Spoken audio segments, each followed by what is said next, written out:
This is my audience member, Kara.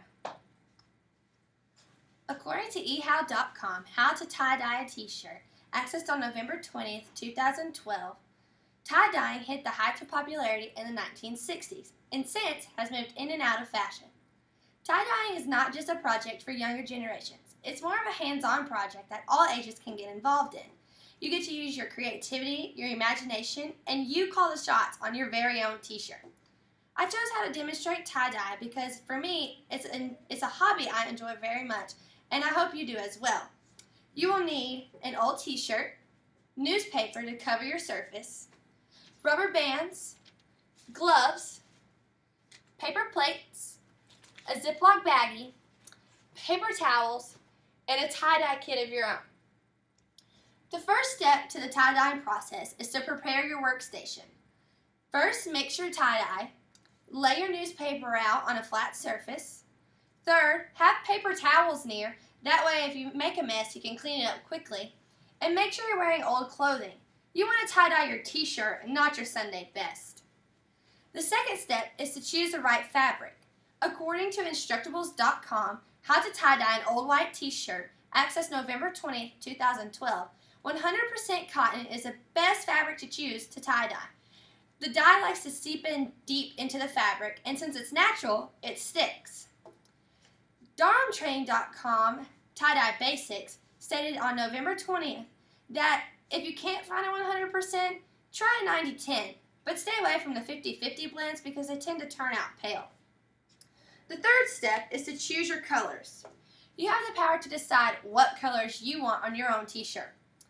You can either choose a pre-made kit from your local craft store, or you can order dyes online and mix the powder yourself. The fourth step is to fold and tie your shirt. Instructables.com quotes on November 20th, 2012, to lay your shirt flat on a surface, right side up. That way the pattern is most vibrant on the front side and not the back, or vice versa. Then, place your finger in the position you want your spiral to begin. Begin to turn your finger clockwise or counterclockwise, whichever you prefer. Once you have twisted your shirt completely, Instructables.com states that you have now achieved the pie. Achieve the pie looks a little bit like this. Kind of in the shape of a circle with a bunch of layers in the middle. Make sure that your shirt doesn't start to rise up. The fifth step, it can be as creative as you make it. During the fifth step, you need to band your t-shirt. Place rubber bands on your shirt and then flip it over and place more. The ending result should look a little bit like this, with your rubber bands crossing in the middle. The sixth step is where you get to have the most fun. Finally, dyeing your shirt.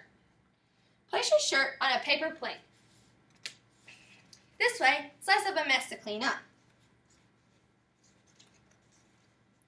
Instructables.com How to Tie-Dye a White T-Shirt says that you need to view your pie-shaped shirt as a pie chart. This way, it's easier for you to place your colors in the spot you want them. To tie-dye your shirt, you need to work slowly from the center to the outside. Place your gloves. Start with the lighter colors first. I chose yellow, fuchsia, and turquoise. You want to place your lighter color first in the center.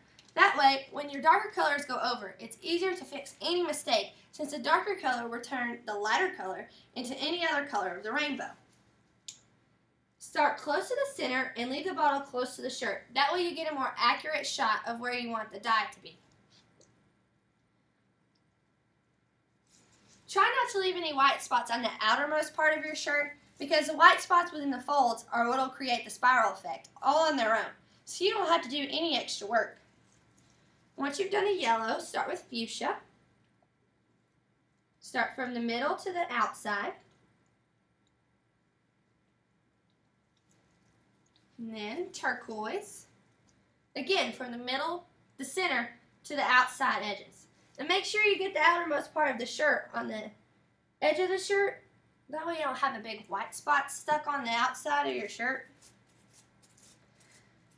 Once you have completed tie-dyeing your shirt on one side, flip it over and do the same on the other side.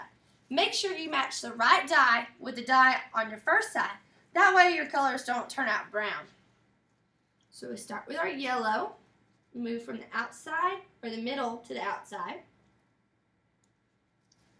Then with our fuchsia, and then our turquoise. Good thing I'm wearing old clothes because that just squirted on me. Patience is key to step number 7. According to darmtraining.com, tie-dye basics, accessed on November 20th, after you've completed your shirt and you're content with the way your colors have turned out, you need to place your shirt in a Ziploc baggie. Make sure you seal it up tight because you want your shirt to stay damp during the sitting process. So you want to press all the air out. Make sure that moisture stays in the bag.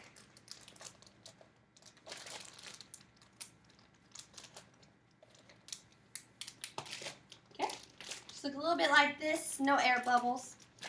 Leave your shirt in the bag for at least 4 hours. But it's recommended that you need to leave it for 24 hours. That way you get the most vibrant results. And it's best if you leave it in a room temperature above 70. Anything lower, the dyes will take longer to set in the fabric. Now for the moment you have been waiting for, to unwrap your magic. Once you have dyed your t-shirt and locked it up for a day or so, you can remove it from the bag and begin to rinse out the excess colors. Make sure you leave the rubber bands on it first, just for a couple of minutes, and then you can remove them and continue to rinse the shirt out, but rinse it out until the water runs clear. Now that you have rinsed your shirt out, you can now wash it on a normal setting in a washing machine. Don't wash it with your other colors just yet. Wash it alone. That way, any of the excess dye that's still left deep in the fabric will rinse out and not get on your other clothes.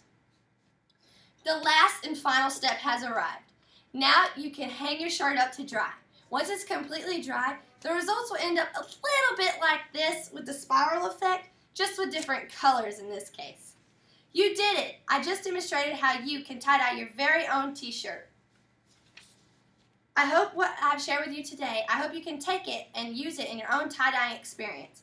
Remember, wear old clothes and use your own creativity because it's all on you. And this is my audience member, Kara, once again.